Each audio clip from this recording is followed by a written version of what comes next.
Hello, friends. Welcome back to Love Wrestling. Spencer Love here with another great pro wrestler, great individual, and great Canadian professional wrestler, which, you know, playing the bias in is always a great selling point for me, as though I needed another one for the Bubblegum Princess Alexia Nicole. Have you got enough room in your house for all the championships you're carrying right now? Because, like, of all the notes I've got, like, they take up about 3/4 of them, man. It's a good problem to have. It is. I've got space. One is literally getting like cleaned up, so I don't even have one of them right now. Just The other's rotating them out for shine ups yeah, before you get the back other's into just her. sitting in my room, so it's good. Well, good, man. It is great to see you. I know that obviously you went through shoulder surgery, so it might not be 110%, but how are things? How have you been keeping since we last spoke? It's been a year. It's been a year since I had you on a pod. Yeah, you know what? All things considered, pretty good. Like Right? things are opening up. I feel pretty okay. Like again, all things considered, like surgery and all that. I feel good. Nice out. Things are starting to open. I love it. It's getting better every day. Awesome. We'll get the negative stuff out of the way right now. Like I said, you went through shoulder surgery. Going well on the recovery end, and are you closer rather than further from getting back inside the ring? Oh, I have a long way to go. For sure. Like I'm not even out of the sling yet. I'm it's still like another maybe week in the sling. It's been about 3.5, 4 weeks now. Mhm. Um, Back in the ring, I want to be like be like really happy and positive about it. Be like, oh yeah, like I'll be back as soon as possible. Yeah. Reality is, I'm waiting at least till like November. Oh, It's a man. long recovery. Yeah, the surgery itself was pretty invasive. What they did was so I've had surgeries before where anyone who's had shoulder surgery, they go in, they try and like tighten up your labrum and like make sure the joint is all stable. I've Mhm. done that, didn't work because I was really young. So as I grew after the surgery, my body grew, my muscles changed. I grew out of the surgery essentially, Yeah. which caused me to Weird. dislocate. Yeah, it is. It really is because before I had when I had my first few surgeries, I never really worked out. I was 17, Yeah. never really went to the gym. So then after that, I started going, which was great because it helped the muscles and like strengthen around there. But it also started to undo everything because my body started changing in that area. Yeah. Um, so that's what happened the first time. So what I had to do this time was because shoulder started to dislocate again. As it would dislocate, the bones would grind against each other, and when they would grind, it would Mm. literally like chip off from each other. Fun. That sounds Yeah. So I interesting and like literally had to totally get not cringe inducing. no, I had I had to get bone transfer surgery essentially. So Oh, way more invasive this time. Like the bone's set, like my shoulder's not going anywhere anymore, which is fantastic, but it's a lot of more rehab this time around. yeah. Like the physical end, it speaks for itself, right? I'm sure you're in the Mhm. gym. I see that on Instagram and all of that. But like on the mental side, how do you keep prepared? How do you keep positive? Because like you are naturally, ironically, like bubbly is the best way I can put it. But how do you keep yourself mentally motivated, especially like you said, when it is about 3, 4 months, even at this point, that you're just going to be getting back into the ring? Yeah, it's honestly it's hard. Like the first couple of weeks were the hardest because Yeah. again, like this is my third surgery. So I'm like, okay, like I know like the first couple of days are gonna suck and then I'll be out of the sling before I know it. It's totally different this time. So much more painful, so much harder to do things. Like it just I haven't even been able to get like shower totally like alone without any kind of help. Like even wash my Oh, hair with for like I think up until like this past week. oh And man. that was in like the end of May that I had this surgery. So it's really been hard just trying to like just to do things on my own. Hmm. But again, like as I get better mentally, it's getting easier. I'm getting more like I'm looking forward more to getting back in the ring as whereas before I was just like, oh, this is terrible. Why did I decide to go through with this? Yeah, I I could have don't want just to do toughed it this. out, brother, and gone through. Yeah. Well, good. At least, like you said when we were starting this, it's the last one, hopefully, for the rest of the career inside the ring. But hopefully, on the mental end, it's getting a little easier because you're going to be back defending the championship, I'd have to assume, on the Backyard Pro end here in a couple of weeks. The trailer was released today. Detective Cookie Dough is back on the proverbial case. How cool is it to get back into the backyard for season 3? God, I loved it. I love Backyard Pro. It's so much fun to do. And like again, like during the pandemic, it was made it like it was something to look forward to because like in Canada, everything was shut down. We weren't as lucky as we Right. got to wrestle still. Mhm. So having that as an outlet, even if it was totally different from what I normally do, was so much fun. And like I just like, even though the shoot, like to put together the whole match, it would take like a full day. Yeah. Like there's a lot of filming involved. There's a lot of other work that like nobody even gets to see. It's just a lot of takes over and over again because they're cinematic matches for the most part. Mhm. But like the most fun I've had in a lot, like honestly in a while, Yeah. wrestling wise, just it's such a creative outlet and just so different from normal that Yeah. it's just, yeah, like I can't say enough good things about Backyard Bro. I'm excited, and like I've already watched my match back, and I'm really proud of it. And I don't say that a lot about a lot of my matches, so I'm really looking forward to other people to see I it. was gonna say, even last time we spoke, you were a little like overly humble, even in this guy's opinion, on putting yourself over with matches. So that's incredibly encouraging to hear. If you're Mhm. excited about it, everyone else should be excited about it. Now, I don't want people to give away, or you to give away, excuse me, too much on the last two, because frankly, people should just be going back and watching them themselves. But what's maybe a favorite spot of yours or someone else's, or what do you really remember from the last couple of seasons of Backyard Pro? Oh man, the last couple of seasons, like the whole supermarket mafia deal with with Jimmy Fortino and Mark Wheeler, aka Marco Longo. That's been great. Cornelius Ruthador from season two. Probably he was my favorite new character from season Yeah. two. I mean, why wouldn't you? He's an old man as a backyard wrestler, and he does it so well.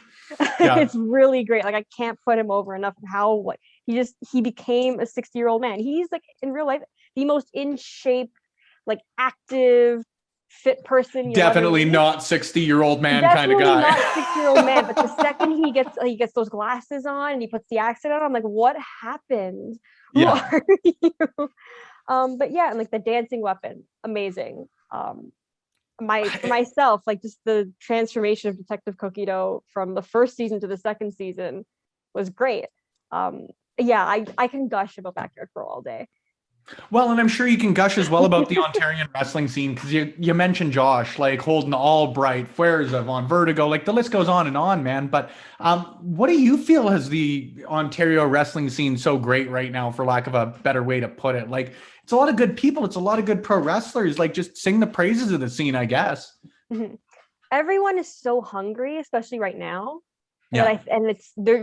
it's driving everybody.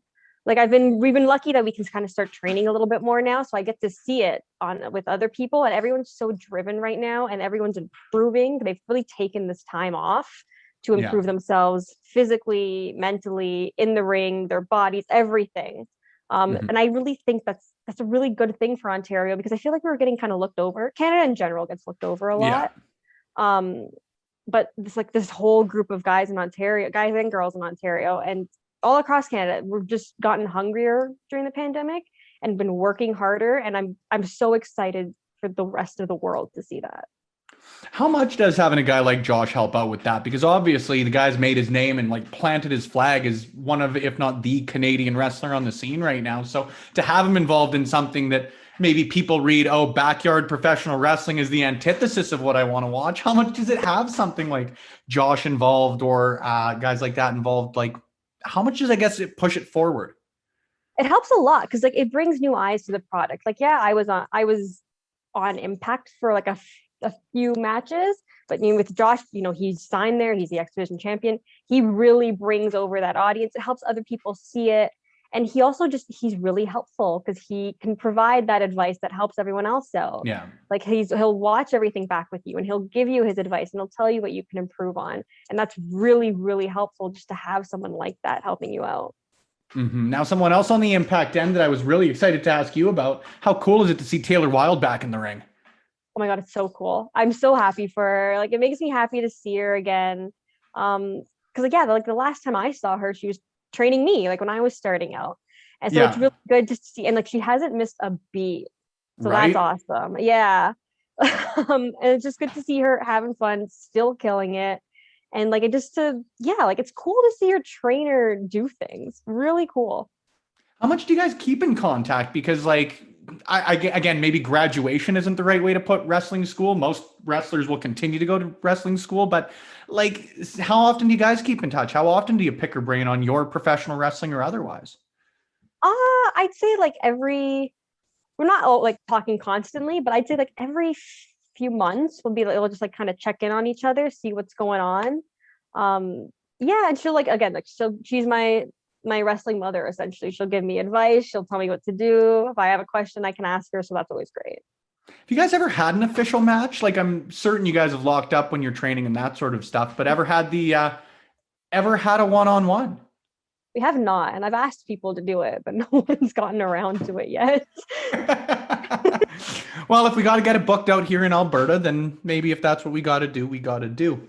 You brought it up there earlier, though, Alexia, and I know that we've talked about it personally. I know we've talked about it on Twitter before, but just the Canadian wrestling scene as a whole, and not the lack of exposure, but like you said, the lack of opportunity in the sense that Canadians have a harder time getting across the border. Maybe there aren't the eyes that the States or the UK has. So, what can Canadian pro wrestlers and promotions and even like fans be doing to bring more eyes to the product up here? Oh man, it's so because like me and like Fuerza and Holden Albright and Saber and Vertigo, like we'll talk about it. Like, what can we do? Because we want that. We want more people to see us. Like Mhm. it's hard to get into this state. You risk a lot. Going to UK, you got to take that. You got to make sure you can leave for that amount of time because you're not going for a weekend. You're going for like at least a month. An You know, excursion. It's not a wrestling weekend. yeah, like you got to make sure you can take that time off from your regular life to go do Mhm. that. So we want to like, what can we do to make Canada a go-to place? And like something that we all think is like we need to work together more. If we can all the promotions could like band together, and it's hard to do because everyone's got egos, but like it's not even mostly egos. Everyone wants to be the best. Yeah, ego's got a really bad connotation to it, but I think you're bang Yeah, on and that everybody wants to be the one to succeed. yeah, and like promotions will work together, but we could almost do like almost like a collective style event. I feel like Okay. Canada could like really, what's the word, benefit from, Yeah. where like a bunch of promotions come together, even if it is for a weekend, and just see like, hey, we're going to be streaming these 4 days, all these shows, all these people booked, and then people can just watch and bring like see new people, see their favorites. We can bring in some people to help bring in those eyes. Mhm. Just stuff like that. Just a lot of working together, I think, could really benefit. Just because, like, if you look at the size of Ontario alone, there's so many promotions Yeah. because it's just such a large province, and it's a lot of smaller promotions because they're just in these smaller towns. But if everyone could, you bring it all together, you've got so much talent to work with. Hmm.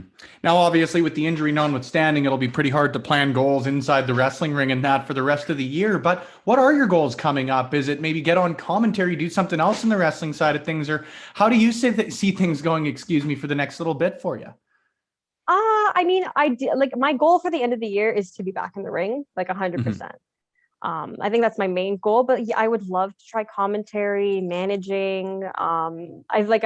I'd like to try different things while I can't be in the ring, see if I'm good at it.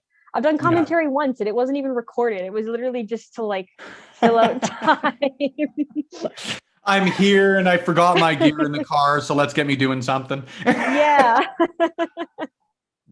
Well, fair enough, man. And it's good to hear because, like, obviously, November sounds like such a long time away, but 6 months is a long way. But it's 6 months, and I can't wait to see you back in the ring. I can't wait to see you as Detective Cookie Dough once again here when Backyard Pro launches at the end of the month. Got a couple of fan questions in for you before we close it out, though. First one, and it's always nice because I like asking you about the Pokemon end of things. How much did you enjoy Pokemon Snap? And then, are you more excited for the reboots or Legends of Arceus? I was addicted to Pokemon Snap for like the first couple of days because I got it a day early. So I was like, I'm gonna play as much as I Sick. can before everybody else. Yeah. I got really lucky with the guy that I got it from. He's like, I have it. Do you want to pick it up today? I'm like, sure, no Yeah. problem. So I got super ahead and like it was fun to play with like my nieces because like they thought it was really cute. But yeah, I played a lot. As soon as I beat it, I'm like, I like, okay, now I did all the stops, the locations. Now I gotta get all the Pokemon. Now I gotta go like the 1 star, 2 star, 3 star, 4 star photos. I went all in. uh You and accomplish it, I would have to assume then, yeah? yeah, I Nicely did. done. I made sure to do everything.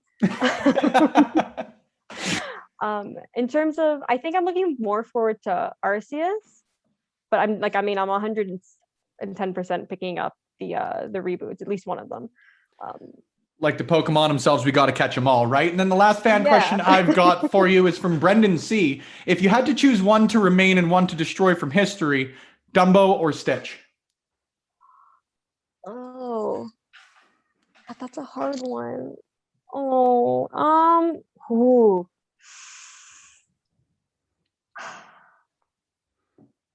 Wow, that was. I mean, this is very hard for me.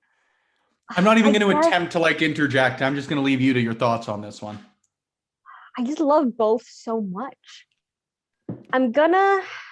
I guess I'm gonna keep Dumbo only because Stitch is a little more destructive.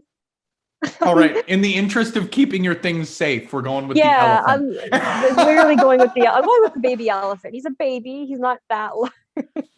All right, a little more low energy as well, which is kind of nice. I think I'll buy into that. I'll back you on that. If you get some guff, I've got your back on there, friend. Seriously, it's always great to get the chance to chat. It's always good on the wrestling end and obviously the video game end as well, though I'm not going to save the brain busters for the end of them next time, I promise. But I'm chatting with Brendan sooner rather than later, so I'll hop in your DMs for questions for him too. Alexia, it's always a blast, friend. If people want to keep track of you, if people want to keep track of Backyard Pro, whether it's in the ring, outside of it, or everything in between, where can they do so? Okay, so to keep an eye on me, you can follow me on Twitter at It's Alexia Nicole, on Instagram at Alexia Nicole. For Backyard Pro, it is on Twitter and Instagram, I believe, at Backyard Pro, and their YouTube channel. Check that out, subscribe, because on June 30th is the first day of season 3, and that'll continue on for a couple of weeks. Every week you'll get a new episode. And yeah, you can just, while you're on there, go back and watch the last 2 seasons, get yourself caught up, because this season 3 you don't want to miss. No, you don't want to miss season 3. You don't want to miss seasons 2 and 1. And hopefully, it's selfishly, but hopefully we don't miss out on seasons 4, 5, 6, 7, and so on and so forth, because it's an absolute blast, like it always is, to chat with you, my friend. Thank you once again for hopping on. No problem. Thank you for having me again. I love coming on here. So I appreciate it. It gives me a good excuse to have you back sooner rather than later. And friends, hopefully I'm back on your computer or television or phone or whatever screens you may be watching this on today. And if you want that to happen, you can give us a follow at Love Wrestling CA, wherever videos are viewed, podcasts are played, or articles are written. Once again, for Alexia Nicole, the Bubblegum Princess, and an individual with too many championships for me to name in an extra, I've been Spencer Love. Thanks again, friends. We'll see you on the next one.